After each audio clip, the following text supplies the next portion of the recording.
नमस्कार. श्रीमद् भगवद्गीता भाग 56. त्रिगुण विचार. त्रिभिर्गुणमयैर्भावैर् एभिः सर्वमिदं जगत् मोहितं नाभिजानाति मामेभ्यः परमव्ययम्.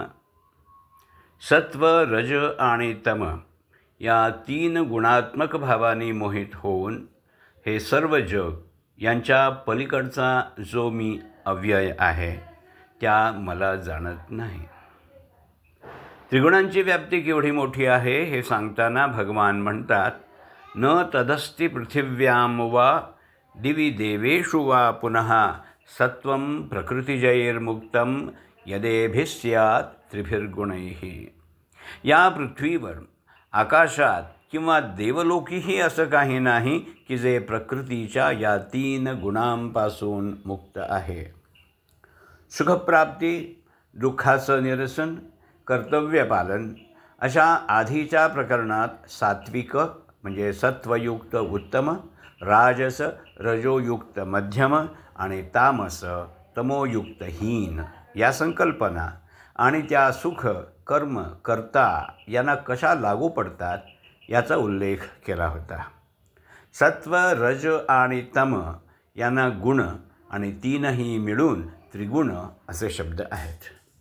त्रिगुण विवेचन हे तत्त्वज्ञानाच्या दृष्टीनं जेवढं महत्त्वाचं तेवढंच व्यावहारिक जीवनातही उपयुक्त आहे. गुण या शब्दाचे संस्कृत भाषेत अनेक अर्थ आहेत. त्यातील एक अर्थ ॲट्रिब्यूट हा आपण ज्ञानविज्ञान प्रकरणात पाहिला आहे. त्या अर्थानं सगुण निर्गुण या संज्ञांचा विचारही केला. त्रिगुण विवेचनातील गुणशब्दाचा अर्थ थोडा वेगळा आहे. सांख्य तत्त्वज्ञानाप्रमाणे ज्या मुख्य तीन घटकांनी सृष्टी बनली आहे त्यांना गुण म्हणतात. प्रकृतीपासून या तीन गुणांची उत्पत्ती झाली आहे असं मानलं गेलं आहे. गीतेत सांख्यशास्त्रातील बरेचसे विचार समाविष्ट केले आहेत. हेही आपण ज्ञानविज्ञान प्रकरणात पाहिलं. परमेश्वरापासूनच प्रकृती, जिला माया असंही नाव आहे, ती उत्पन्न झाली असल्यामुळे त्रिगुणही तत्त्वतः परमेश्वरापासून निर्माण झाले. ते परमेश्वरात आहेत, पण परमेश्वर त्यांच्यात नाही. म्हणजेच परमेश्वर त्रिगुणांच्या पलीकडं आहे. त्रिगुणात्मक माया ही दुस्तर आहे. परमेश्वराला शरण जाऊनच ही माया तरून जाता येते. परमेश्वराचा साक्षात्कार होण्यासाठी उच्च साधना करणाऱ्यांसाठी हे विचार अर्थातच महत्त्वाचे आहेत. पण आपल्यासारख्या सामान्यांसाठीही ते महत्त्वाचे आहेत. आपल्या दैनंदिन जे शारीरिक अथवा मानसिक व्यवहार करतो त्यांचं त्रिगुण स्वरूपात केलेलं वर्गीकरण आपल्या उन्नतीसाठी अतिशय उपयुक्त आहे. ते आपण सविस्तरपणे पाहूया. शुद्ध, शांत, निर्मल अवस्था म्हणजे सत्वगुण, ज्याच्यामुळं ज्ञानाचा प्रकाश पडतो. आणि रजोगुण माणसाला विकारवश म्हणजे पॅशनेट बनवतो आणि कर्म करायला लावतो. कारण रजोगुणामुळे तृष्णा म्हणजे अति आशा आणि आसक्ती या गोष्टी उत्पन्न होतात. तमोगुण अज्ञानापासून उत्पन्न होतो. त्याच्यामुळे प्रमाद म्हणजे कर्तव्याचा विसर, निद्रा, मोह आणि आळस निर्माण होतात. खरं पाहिलं तर जीव म्हणजे आत्मा हा निर्विकार असतो, पण त्रिगुणांमुळे तो जणू बांधला जातो. सर्वात निकृष्ट जो तमोगुण तो जीवाला आळस किंवा कर्तव्याचा विसर या बंधनात अडकवतो.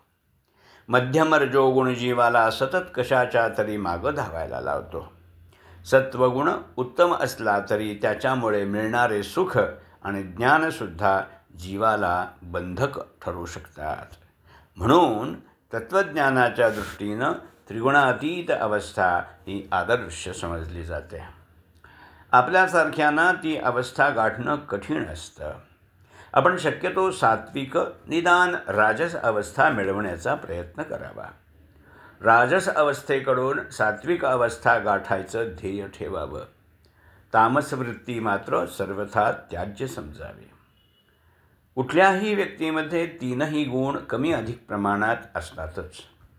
जेव्हा इतर 2 गुणांपेक्षा तिसरा अधिक प्रबल होतो तेव्हा त्या व्यक्तीची ती प्रवृत्ती बनते.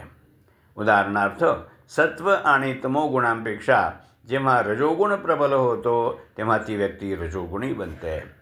परंतु आपल्याला जीवनात तीनही गुणांची आवश्यकता असते.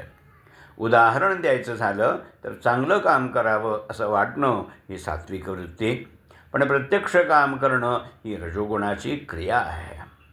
तमोगुण अधम खरा, पण निद्रा जी तमोगुणी आहे ती योग्य प्रमाणात मिळाली नाही तर आरोग्य बिघडेल. देवी सूक्तात, या देवी सर्वभूतेषु निद्रारूपेण संस्थिता नमस्तस्यै नमस्तस्यै नमस्तस्यै नमो नमः असं म्हटलेलं आहे. म्हणजे सर्व जीवांची निद्रा हे देवीचं रूप आहे. तिला माझा त्रिवार नमस्कार असो. असं असलं तरी प्रमाणाबाहेर झोप हे नक्कीच निंद्य आहे. क्रमशः. लेखक डॉक्टर विजय पांडुरंग जायदे. वाचक डॉक्टर अमृत राघवेंद्र यार्दी.